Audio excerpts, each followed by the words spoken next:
What are the most crucial things that you have done to grow your business from local to global level?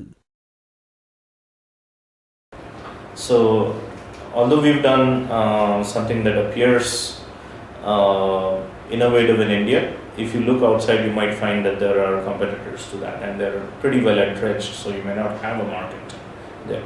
In fact, there are many business models which actually just rely on seeing what is successful in another geography like the United States and then replicating that over here. I think that's a very good business model as well. Whereas in the case of ImagePoint, or now LinguaNext, what it is that the technology has been unique all over the world. So before I took up this opportunity, I figured out that really this is not a technology that is existing anywhere in the world.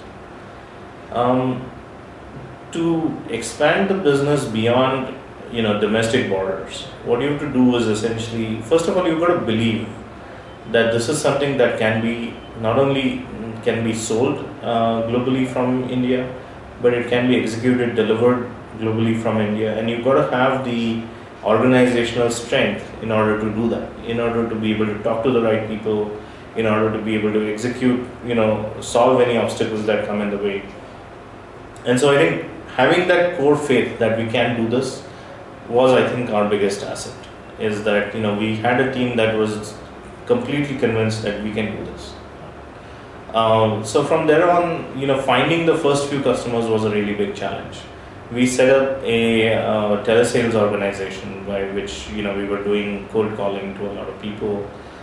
We then were able to also leverage our personal networks to find opportunities all over the world, and we've landed some very big name customers through those telesales effort as well as the personal contacts.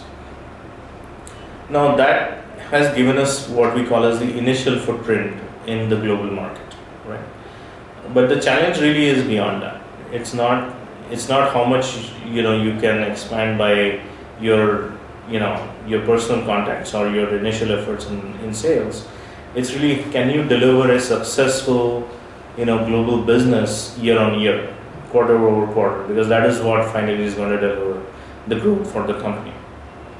With that in mind, what we did was we've now set up a marketing presence in the US, and we hope, and this is really a bet that we're taking right now, is we hope that by having that marketing presence, we'll be able to elevate, first of all, the awareness of the company with a lot of prospect community and the analyst community. And so where our challenge is that we are defining a new market, there will be recognition that such a technology exists, and there will be awareness among the prospects that in fact this is something that should be considered as an alternative. Beyond that, I think having scalability in the engineering, development, support, services organizations, building the foundation so that we can now grow the business, phenomenally, is really, I think, a part of the challenge. Because when you're a small company, you don't have a lot of separation of, responsibilities, right?